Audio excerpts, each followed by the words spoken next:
Saatnya Anda menyaksikan Kompas Bisnis, Saudara, bersama saya Yan Rahman. Dan yang diangkat oleh Kompas Bisnis hari ini adalah yang ada di belakang saya. Yang satu ini adalah heboh fenomena sell Indonesia saat rupiah dan IHSG rontok. Mengapa demikian?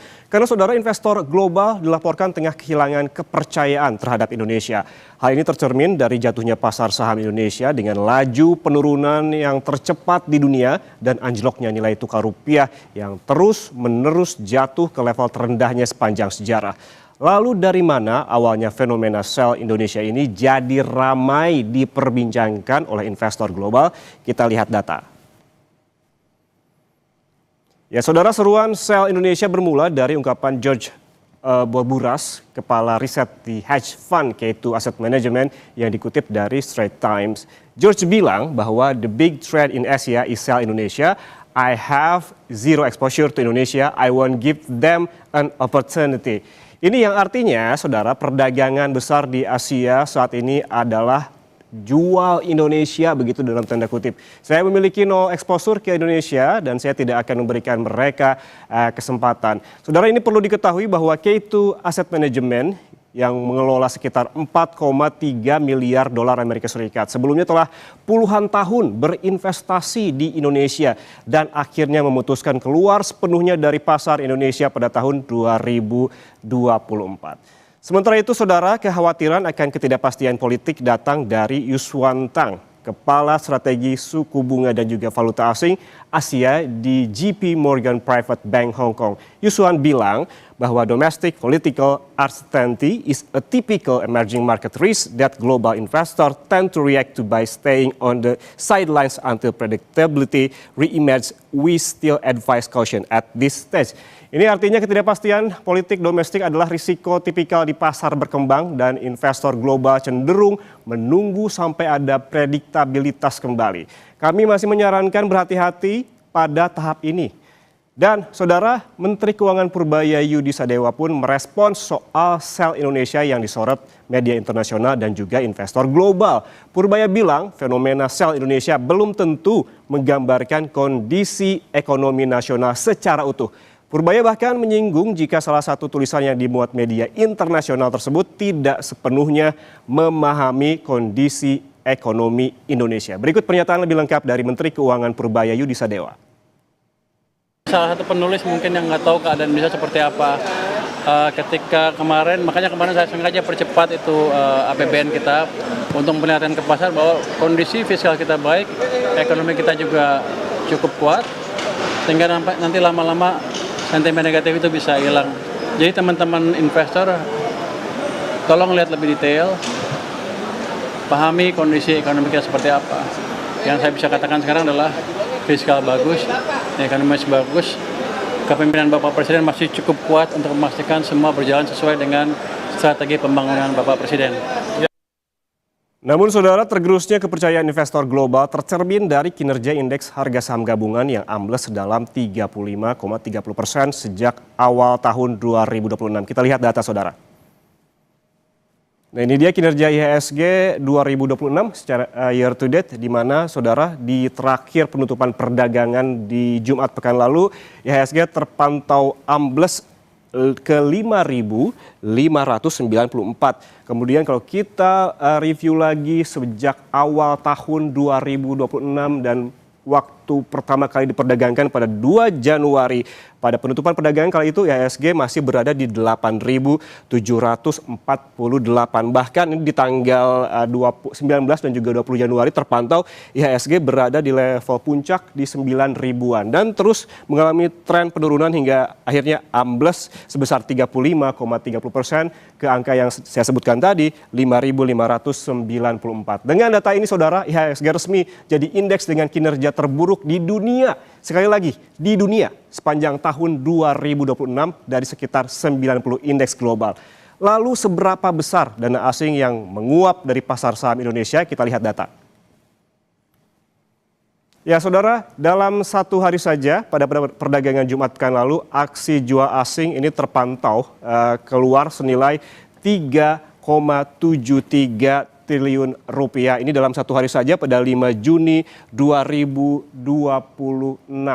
Masifnya aksi jual asing di pasar saham sebelumnya ditenggarai karena banyaknya akumulasi sentimen, mulai dari warning sejumlah lembaga pemeringkat hingga pelemahan rupiah.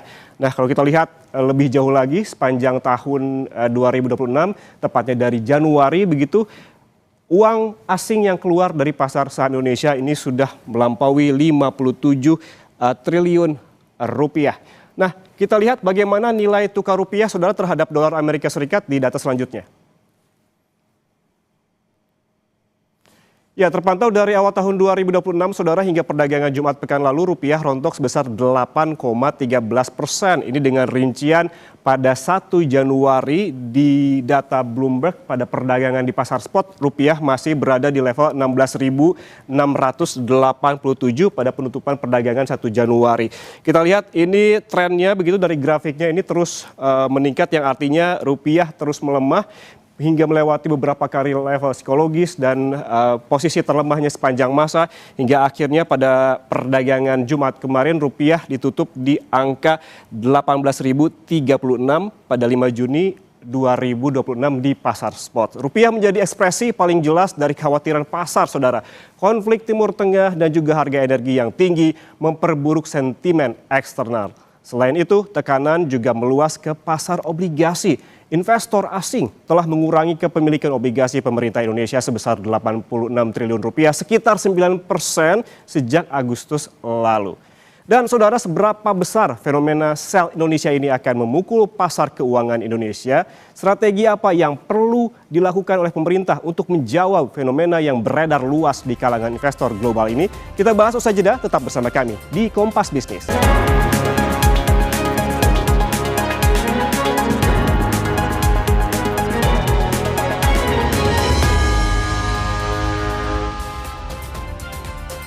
Saudara, ramai fenomena sell Indonesia di tengah investor global saat rupiah melemah ke 18.000 per dolar Amerika Serikat dan IHSG juga rontok. Kondisi ini membuat pasar keuangan Indonesia kehilangan uang triliunan rupiah. Strategi apa yang perlu dilakukan oleh pemerintah kita? Dan juga kita bahas bersama David Sutianto, Ketua Umum Perkumpulan Analis Efek Indonesia. Mas David, selamat pagi, apa kabar? Selamat pagi. Mas David, ini menurut Anda, seruan sell Indonesia di kalangan investor global akan seberapa besar memperberat kinerja IHSG terutama di awal pekan ini? Iya, jadi sell Indonesia ini bukan karena fundamental kita mogok ya, tapi saya lihatnya lebih ke confidence shock. Nah, dalam hal ini memang kalau bicara tentang confidence, itu adalah bagaimana langkah kita bisa kembali meyakinkan investor-investor tersebut. Kalau investor itu tidak diyakinkan dengan baik, ya wajar kalau mereka terus melakukan aksi jual, yang hingga hari ini aksi jual itu juga tetap dilakukan dan rupiah juga saat ini juga semakin besar tekanannya. Kalau kita lihat tadi ada aksi jual di penutupan perdagangan Jumat pekan lalu ini sekitar 3 triliunan, dan kalau kita tarik lebih jauh lagi selama year to date begitu ya, di tahun 2026 ini ada lebih dari 50 triliun atau lebih tepatnya 57,63 triliun rupiah. Berarti dengan angka sebesar ini saja masih ada potensi keluar lebih besar lagi, Mas David. Ya, karena memang saat ini pasar sedang cukup melihat ya bagaimana posisi rupiah kita yang terus melemah, kemudian juga risk globalnya juga saat ini juga situasi sedang tidak terlalu baik ya. Bisa dilihat dari Wall Street juga mengalami koreksi, kemudian yield dari Amerika juga mengalami koreksi, dan ditambah lagi juga kemarin sempat ada konferensi pers ya dari Menkyu, kemudian dari Bank Indonesia yang nantinya akan mulai menggerakkan untuk yield dari obligasi Indonesia. Nah, ini sebenarnya bisa menjadi salah satu solusi, akan tapi memang akan menambah tekanan untuk IHSG. Jadi kalau yield obligasi nanti dinaikkan, itu kecenderungannya itu bagi saham-saham bank kita itu akan dapat tertekan, yang dimana IHSG kita ini isinya banyakkan ada saham-saham bank. Karena tapi memang dengan kenaikan yield harusnya pelemahan rupiah ini bisa lebih terkendali. Cuman masalahnya momentumnya ini agak berbarengan nih, begitu kita inisiatif ingin naikkan yield, di Amerika yieldnya juga mulai naik. Nah, dalam hal ini kita harus mungkin lebih agresif agar dapat lebih menarik lah dibandingkan dengan yield yang ada di Amerika sana. Harus lebih agresif begitu, itu adalah kata kuncinya. Sebetulnya kalau kita lihat flashback begitu ya, apa sih sebetulnya kekhawatiran terbesar investor global hingga ramai-ramai keluar dari pasar modal Indonesia? Saya tadi mencontohkan dari hanya dua pihak. Sebetulnya kalau kita baca-baca lagi banyak sekali lembaga investor global yang memang ada yang wait and see dulu, tapi ada yang memang banyak yang menarik uangnya dari Indonesia. Ya, jadi sebenarnya market ini investor sedang menyoroti beberapa hal. Yang pertama tentu terkait dengan pelemahan rupiah. Jadi bagi investor asing, percuma kalau IHSG mengalami penguatan, akan tapi rupiah terus melemah. Karena kenapa? Karena at the end, total return mereka itu dihitung berdasarkan nilai US dollar. Nah, kemudian yang kedua, ada juga tekanan dari sisi fiskal. Kenapa? Karena kita tahu sendiri harga minyak masih cukup tinggi, dan di sini pemerintah Indonesia memutuskan kebijakan untuk tidak menaikkan harga BBM, yang dimana itu pasti akan meningkatkan beban subsidi energi akibat kenaikan harga minyak.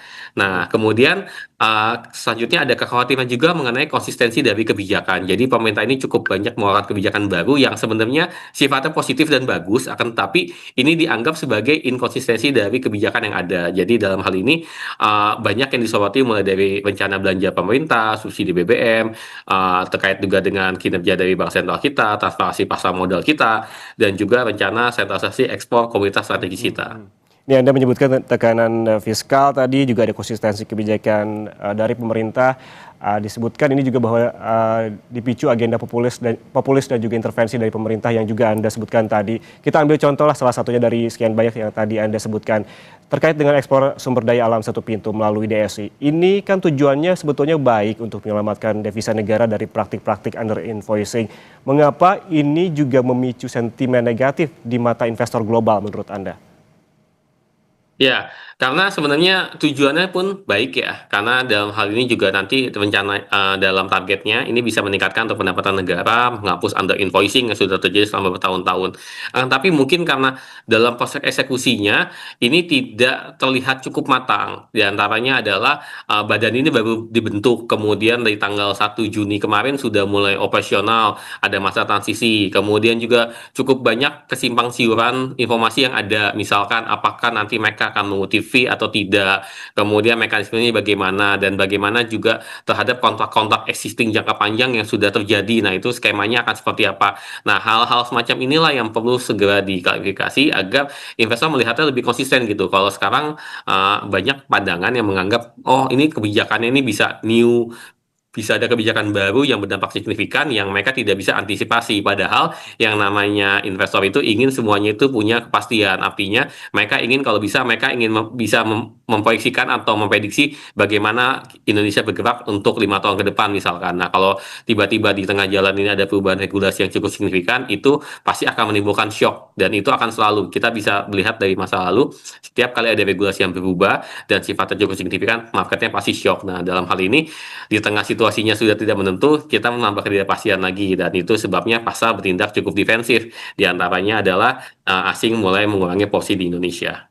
Oke, kalau kita melihat kondisinya saat ini ya Mas David, ada penurunan IHSG lebih dari 35% secara year to date, dan juga yang kita bahas juga derasnya modal asing yang keluar hingga lebih dari 57 triliun rupiah. Apakah menurut Anda ini masuknya dalam epicentrum krisis kepercayaan investor global, koreksi teknikal, atau panic selling secara struktural?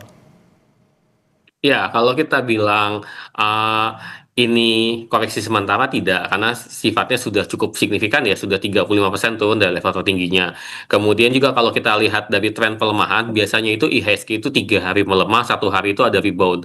Nah, cuman kalau melihat situasi per hari ini, indeksnya masih mengalami koreksi. Saya belum meskipun secara teknikal ini sangat mungkin hari ini teknikal rebound, tapi kalau kita melihat dari pergerakan US dollar kita yang masih melemah, bahkan sudah mencapai 18.100, ini tentu tekanannya masih akan terus berlangsung.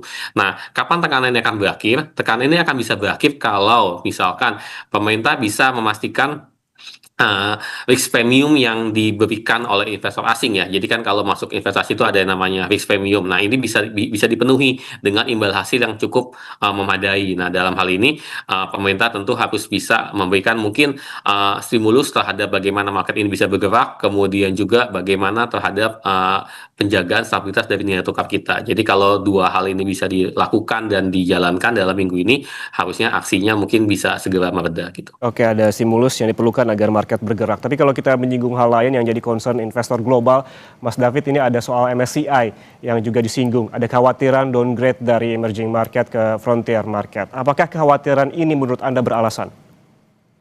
Ya, jadi ini merupakan suatu isu yang dilemparkan ya, padahal MSCI sudah menegaskan kita tetap ada di emerging market.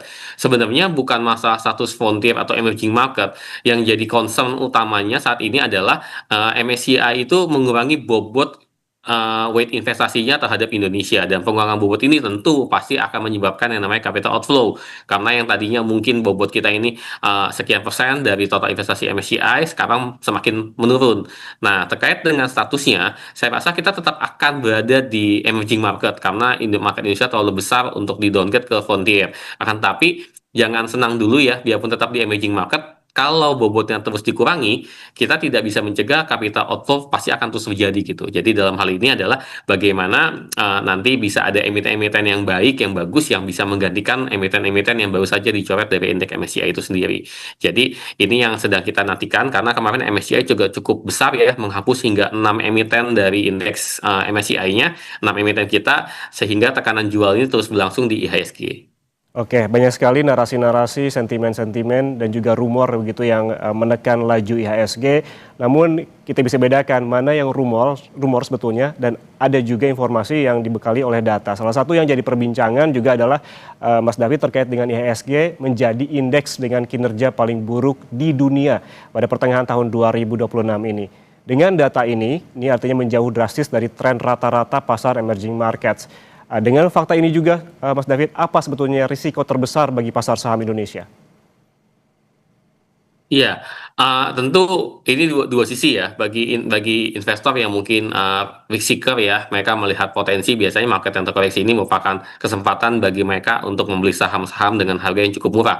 Kan, tapi memang kalau kita bicara psikologis di market, mendengar kata kinerja terburuk tentu pasti akan menimbulkan fear di dalam market. Oleh karena itu, dalam hal ini adalah kita harus balik lagi ke fundamental dan valuasinya.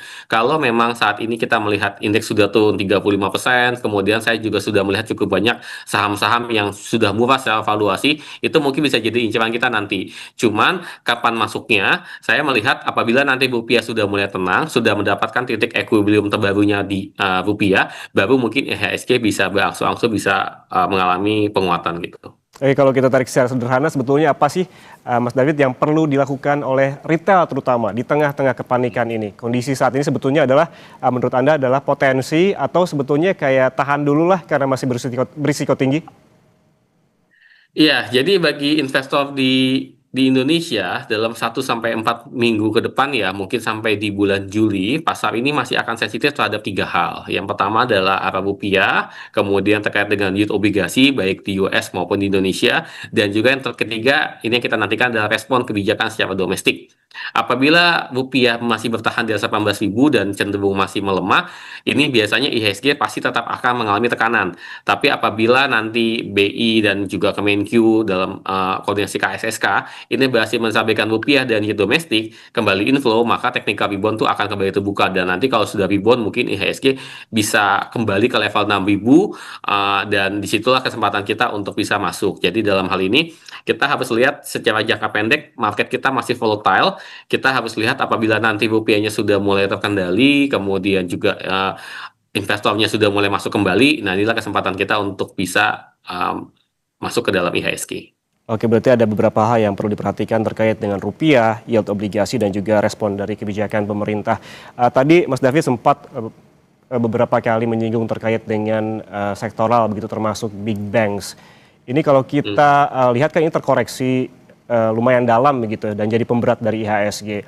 Analisis Anda, apakah koreksi ini akan terus terjadi in general di big bank saja atau justru di semua sektor? Kalau kita lihat data kan hampir semua sektor ini negatif.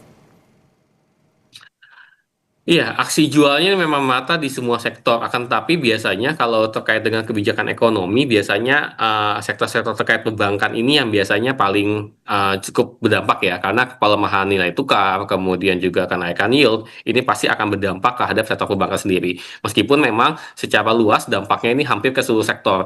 Nah, adapun sektor yang diuntungkan itu adalah terkait dengan komoditas. Nah, tapi komoditas ini juga punya isu sendiri, yaitu adalah terkait dengan pengelolaan SDA-nya. Nah, oleh karena itu itu kalau nanti kita melihat dari sektornya masing-masing, memang perbankan ini merupakan sektor yang paling menarik ya kan, tapi nanti kalau yieldnya sudah stabil, kemudian rupanya sudah stabil, saya yakin perbankan ini bisa segera rebound. Meskipun memang untuk perbankan swasta ya, karena ada kebijakan devisa hasil ekspor ini tetap di Bank Himbara, mungkin tidak akan sekuat sentimen di bank-bank Himbara. Kan, tapi sektor-sektor lain mungkin yang masih cukup baik untuk dilihat, misalnya dari sisi telco, kemudian juga consumer good biasanya masih cukup defensif ya, dan terakhir energi dan komoditas. Karena bagaimanapun kalau nilai tukar kita melemah, biasanya energi dan komoditas ini mendapatkan sentimen positif yang cukup besar.